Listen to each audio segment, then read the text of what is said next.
Hello and welcome to Genius. My name is Ritik Yadav and today's topic is centers of a triangle. ठीक है? Centers of a triangle से related कोई भी और video देखने की आपको जरूरत नहीं पड़ेगी after watching this video. There are five centers of a triangle: centroid, incenter, excenter, circumcenter और orthocenter. ठीक है? एक एक करके सबकी डेफिनेशन हमको देखनी है और क्या फॉर्मूला होता है वो भी देखना है. ठीक है? आगे बढ़ते हैं. हम लेट कर रहे हैं एक ट्राइंगल एबीसी जो इस तरह से है कि सपोज ए का कोऑर्डिनेट्स x1y1, बी के कोऑर्डिनेट्स x2y2 एंड सी के कोऑर्डिनेट्स x3y3 है. ठीक है? और हमने इस तरह से माना है कि ए के सामने की साइड को स्मॉल ए से, मतलब इसकी लेंथ स्मॉल ए है, बी के सामने स्मॉल बी लेंथ की साइड है और सी के सामने स्मॉल सी लेंथ की साइड. ठीक है? और अब मैंने माना let K is a point whose coordinates are given by this. ये फॉर्मेट है. ठीक है? ये जो फॉर्मूला है उस पर बेस करके हम लोग सारे के सारे सेंटर्स के फॉर्मूले याद करेंगे. ठीक है? हमने माना कि के एक पॉइंट है जिसके कोऑर्डिनेट्स इस तरह से दिए जाते हैं. ठीक है? px1 qx2 plus rx3 upon p plus q plus r, comma y coordinate py1 plus qy2 plus ry3 upon p plus q plus r. ये जो p q r है, p q और r, ये on the basis of the centre वो change होता रहेगा, बाकी सब कुछ सेम रहेगा. ठीक है? देखते हैं जरा फॉर्मूले में एक एक करके. अब ये है सेंट्रॉइड फर्स्ट. ठीक है? पहले में मैंने लिखा हुआ है कि सेंटर का नाम क्या है ना, सेंट्रॉइड. उसके बाद पी क्यू आर को किससे रिप्लेस करेंगे उसके फॉर्मूले के लिए. बीच में उसकी डेफिनेशन है कि क्या होता है मैं बताते रहूंगा, और राइट साइड में फॉर्मूला है. ठीक है? फॉर्मूला एग्जैक्टली क्या होता है. ठीक है? अब देखो सेंट्रॉइड होता क्या है. अब देखो ये जो, मैं इसका नाम लिख देता हूँ. ये है डी, ई और एफ. ठीक है? ये जो एडी लाइन है वो है मीडियन. ठीक है? जो कि बीसी के मिड पॉइंट से ज्वाइन हुई है ना, ऑफ कोर्स, क्योंकि मीडियन है. उसी तरह से बीई और सी एफ, ये तीनों मीडियंस हैं. जो मीडियंस का कॉन्करेंट पॉइंट होता है उसको हम क्या बोलते हैं, उसको बोलते हैं centroid. The point of concurrence of medians is called centroid. ठीक है? डायग्राम एकदम साफ साफ दिख रहा है कि ये मीडियंस है ना, साइड्स आधी आधी हो गई हैं, है ना. और इसका जो फॉर्मूला है उसको हम लिखेंगे x1 plus x2 plus x3 by 3 and y1 plus y2 plus y3 by 3. ठीक है? ये फॉर्मूला है, ऐसे ही याद होना चाहिए ना.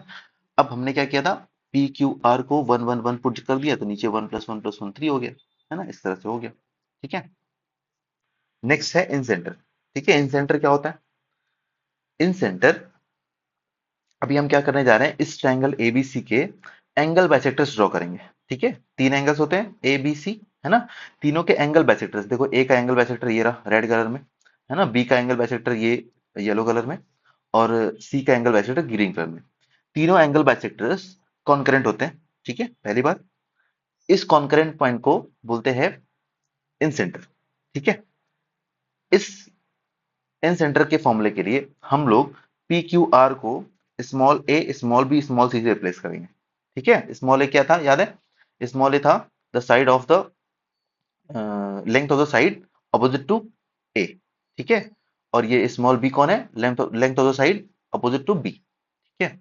तो हम इससे रिप्लेस कर देंगे और फॉर्मूला हमारा इस बार क्या हो जाएगा, देखो पी क्यू आर को रिप्लेस करो, A X one B X two C X three, है ना. देखो formula, A X one B X two C X three upon A plus B plus सी.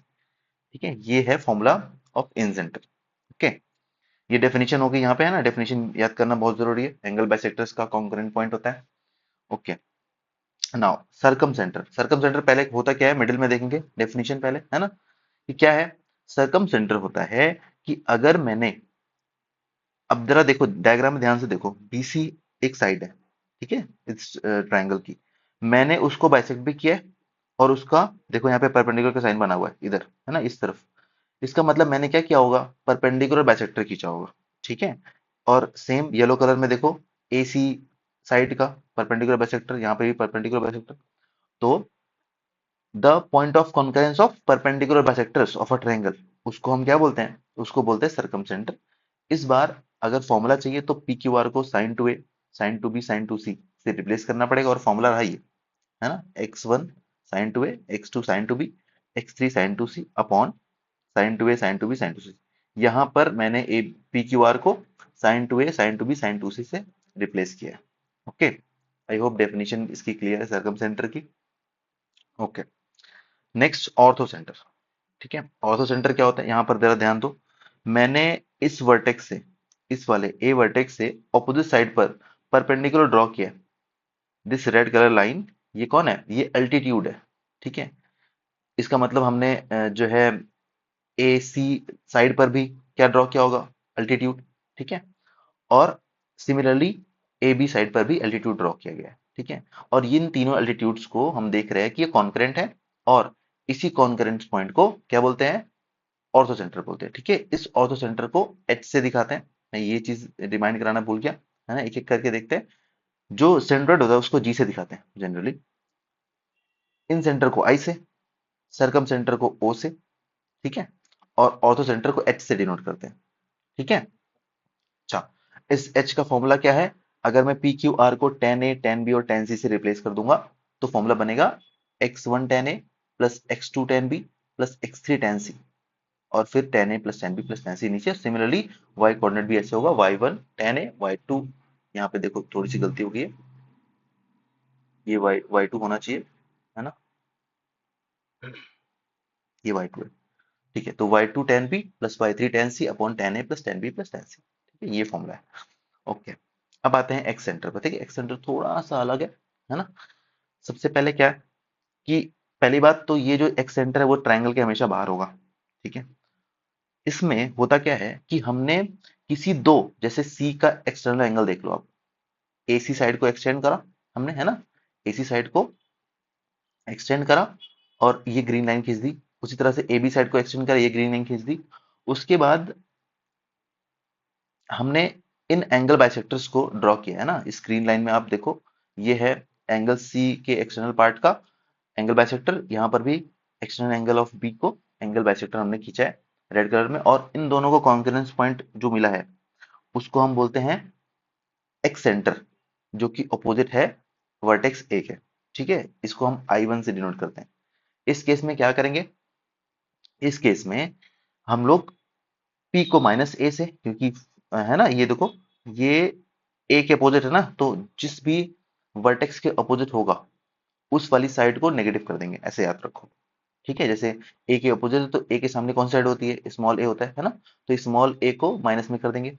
उसके बाद बाकी सारा बी और सी सेम रहेगा, जैसे हमारा इन सेंटर में होता था, यहाँ पे देखो इन सेंटर में होता था, वैसे ही हमको यहाँ पे भी सेम करना है, और सेम ऑलमोस्ट सेम फॉर्मूला है, फॉर्मेट ऐसे ही है। ठीक है, अच्छा, उसके बाद, और यहाँ पे मिस्टेक है, यहाँ पे देखो वाई टू रह गया। ओके, उसके बाद हमें क्या करना है, जो बाकी दो एक्सेंटर्स होंगे उनको मैंने बनाया नहीं है डायग्राम, लेकिन उनके फॉर्मूले भी इस तरह से होंगे। अगर वो बी के सामने है तो बी को नेगेटिव कर दिया, अगर सी के सामने है तो सी को नेगेटिव कर दिया, बाकी सब कुछ सेम। ठीक है, एक और इम्पोर्टेंट बात है कि जो इन सेंटर है वो ऐसे सर्कल का सेंटर भी होता है जो कि तीनों साइड्स को इंटरनली टच कर रहा होता है। जैसे ये जो सर्कल वो इन तीनों साइड्स को इंटरनली टच कर रहा है ना, उसका सेंटर क्या होगा, इन सेंटर होगा। ठीक है, उसी तरह से सरकम सेंटर क्या है, सरकम सेंटर उस सर्कल का सेंटर हो सकता है जो इन तीनों वर्टेक्स से होके जा रहा है। ठीक है, the centre of the circle which is passing through the three vertices of a triangle is circumcentre. ठीक है,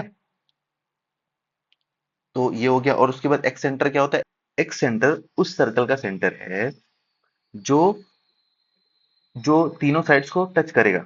ठीक है, लेकिन दो साइड्स को एक्सटेंड करना पड़ेगा और एक साइड को बाहर से। ठीक है, ऐसे याद रखो कि जो है, जो इन सेंटर है वो ऐसे सर्कल का सेंटर है जो कि इस ट्रायंगल को तीनों साइड्स को टच करेगा और बाहर से करेगा, एक्सटर्नली टच करेगा। ठीक है, ऐसे ऐसे वाले सेंटर को एक्स सेंटर बोलते हैं। ठीक है, तो आई होप इतना क्लियर है ना। तो हमें पता चल गया कि इन सेंटर, सरकम सेंटर और एक्स सेंटर से रिलेटेड एक सर्कल भी होता है। ठीक है, और उस सर्कल को यहाँ पर एक्स सर्कल बोल सकते हैं, है ना। इस सर्कल को बोलते हैं एक्स सर्कम सर्कल, ठीक है, और इसको बोलते हैं इन सर्कल, ठीक है, इस वाले सर्कल को इन सर्कल बोलते हैं। तो ये बात याद रखनी है कि इससे रिलेटेड जो सर्कल्स होते हैं उनके नाम भी होते हैं, ठीक है। ओके, अब आगे बढ़ते हैं। कुछ प्रॉपर्टीज जो याद रखनी होती हैं, सबसे पहली, किसी इक्विलेटरल ट्रायंगल में सारे सेंटर्स जो है कोइंसाइड होते हैं, है ना। यहाँ पे एक चीज इंपॉर्टेंट है कि एक्सेप्ट एक्स सेंटर, यहाँ पे जितनी भी प्रॉपर्टीज हैं वो एक्स सेंटर पे लागू नहीं होंगी, है ना। एक्स सेंटर के अलावा बाकी सब पे ये चीज अप्लाई होगा, ठीक है। तो इक्विलेटरल ट्रायंगल में सारे सेंटर्स कोइंसाइड होते हैं, और आइसोसेलेस ट्रायंगल में सेंट्रोइड, ऑर्थो सेंटर, सरकम सेंटर और इंसेंटर ये एक ही लाइन में लाई करते हैं किसी, ठीक है। आइसोसेलेस ट्रायंगल का मतलब क्या है कि ऐसा ट्रायंगल जिसकी दो साइड्स इक्वल है, ठीक है। ओके, आगे बढ़ते हैं। नंबर थ्री, नंबर थ्री क्या है? In a acute triangle circumcentre, centroid and orthocentre are collinear and, अब देखो कोलिनियर का मतलब एक ही लाइन में होंगे, है ना। देखो ये डायग्राम बना हुआ है, एक ही लाइन में होते हैं, किसी किसी भी एक्यूट ट्रायंगल की बात हो रही है, ठीक है। और उसमें होता क्या है कि जो जी है, जो सेंट्रॉइड है, वो डिवाइड करता है the line segment O H, O H का मतलब सरकम सेंटर और ऑर्थो सेंटर से ज्वाइन करने वाली जो लाइन सेगमेंट होगी उसको 1:2 के रेशियो में डिवाइड करते हैं, है ना। ऐसे आप याद रखो ओ जी एच 1:2, ठीक है। मतलब इसी सीक्वेंस में होंगे, और जी जो है वो इंटरनली इस लाइन सेगमेंट ओ एच को डिवाइड करेगा इन द रेशियो 1:2, ठीक है। ये बहुत इंपॉर्टेंट है, बहुत इंपॉर्टेंट ये प्रॉपर्टी है, बहुत यूज की है, ठीक है। आगे बढ़ते हैं, कुछ और प्रॉपर्टीज भी है। Centroid divides each median in the ratio 2:1, अभी हमने याद किया था कि जो सेंट्रॉइड होता है वो क्या है, वो the point of concurrence of the medians ना। तो ये जो मीडियन है वो किसी रेशियो में तो डिवाइड होगा, तो ये रेशियो हमेशा फिक्स होता है, वर्टेक्स की तरफ वाला 2 और इधर 1, और दिख भी रहा है ना कि छोटा कौन सा है बड़ा कौन सा है, ऐसा ही होता है, ठीक है। तो वर्टेक्स की तरफ 2 और इधर 1, तो ये 1:2 या फिर 2:1 रेशियो बोलेंगे, इस तरह से डिवाइड करता है, ठीक है। ये प्रॉपर्टी होगी, ये भी इंपॉर्टेंट है। ओके, एक राइट एंगल ट्रायंगल की बात हो रही है, ये भी बहुत ज्यादा इंपॉर्टेंट प्रॉपर्टीज है, सारी प्रॉपर्टीज इंपॉर्टेंट है। In a right triangle the circumcentre lies at the midpoint of hypotenuse, इसका मतलब क्या हुआ, अगर कोई राइट ट्रायंगल है सपोज, ठीक है, जो सर्कम सेंटर होगा वो eight the midpoint of the hypotenuse होगा, ये है सर्कम सेंटर ऑफ द ये ट्रायंगल है ना, इस वाले ट्रायंगल का, राइट ट्रायंगल का। अच्छा, और ये चीज तो पता भी होती है ना, एक थ्योरम है आपको पता होनी चाहिए कि अगर मैं किसी भी राइट ट्रायंगल में हाइपोटेनस के मिड पॉइंट से इस 90 वाले वर्टेक्स को ज्वाइन कर दूं, तो ये तीनों पार्ट्स इक्वल होते हैं। और ऐसा तभी हो सकता है जब ये एक सेंटर ऑफ अ सर्कल हो और ये सर्कल इस तरह से हो, ठीक है। आई होप इतनी बात क्लियर है ना। और ये 90 तभी हो सकता है जब ये क्या हो, ये डायमीटर होना चाहिए, ये वाला, ठीक है, डायमीटर होगा, क्योंकि भाई आपको पता है कि सेमी सर्कल में जो एंगल बनता है वो कैसा बनता है, 90 डिग्री का बनता है, ठीक है। तब इसका मतलब ये सेंटर ही था। ओके, तो इसका मतलब क्या हुआ कि आपको पता है राइट ट्रायंगल में सरकम सेंटर जो है at the midpoint of hypotenuse lie करता है, ठीक है। और ऑर्थो सेंटर जो है वो इसके अपोजिट जो वर्टेक्स होगा 90 डिग्री वाला उस पर लाई करेगा। The orthocentre lie at the vertex opposite to the hypotenuse, जो 90 डिग्री वाला वर्टेक्स है ना, ये वाला, उस पर ही ऑर्थो सेंटर होता है, ठीक है। क्योंकि अल्टीट्यूड आप करो देखो, इस वर्टेक्स से इस साइड पर अल्टीट्यूड कहाँ जाएगा, यहीं जाएगा। इस वर्टेक्स से इस लाइन पे एल्टीट्यूड कहाँ जाएगा, इधर जाएगा, ठीक है। तो यही होता है point of concurrence of the altitudes. Okay, अच्छा, अब आगे बढ़ते हैं, है ना। देखो, next property, centroid is always inside the triangle, ठीक है। किसी भी ट्रायंगल में सेंट्रॉइड एक्चुअल में क्या होता है, सेंट्रॉइड जो है उसको हम सेंटर ऑफ मास भी बोलते हैं, ठीक है। Centre of mass of a triangle, ठीक है। तो centre of mass of triangle है, तो सेंटर ऑफ मास, अब ऐसा है ना, बॉडी मतलब यूनिफॉर्म है, कहीं होलो तो है नहीं, तो हमेशा बॉडी के अंदर ही होगा, ठीक है। तो इस वजह से हमेशा ये इनसाइड द ट्रायंगल लाई करता है। ओके, और नेक्स्ट प्रॉपर्टी क्या है कि ऑब्ट्यूज ट्रायंगल में, ऑब्ट्यूज मतलब ऐसा ट्रायंगल जिसका एक एंगल ऑब्ट्यूज हो, इस तरह से, ठीक है। तो सरकम centre, ortho centre lie outside. जो सरकम सेंटर होता है और जो ऑर्थो सेंटर होता है वो दोनों ही बाहर होते हैं, क्योंकि अगर मैं ऑल्टीट्यूड्स ड्रॉ करूंगा तो इसका अल्टीट्यूड कहाँ आएगा, इधर देखो, यहाँ पर कहीं। इसका अल्टीट्यूड किधर आएगा, लगभग सपोज कर लेते हैं यहाँ कहीं आ रहा है, तो देखो बाहर ही कहीं कट होगा। ठीक है, इस तरह से तो याद होना चाहिए। और सरकम सेंटर में भी, अगर ये एक ट्रायंगल है, ऑब्ट्यूज ट्रायंगल है, ठीक है, और ऐसा कोई सर्कल बनाना है जो इन तीन वर्टेक्स से पास हो, तो सर्कल ऐसा ही बनेगा, इस तरह का कुछ, तो सेंटर ऑब्वियसली बाहर ही होगा।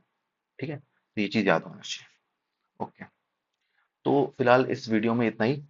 अगर कोई प्रॉपर्टी छूट गई है मुझसे तो प्लीज कमेंट सेक्शन में जरूर बताएं। हाँ, थैंक यू वेरी मच।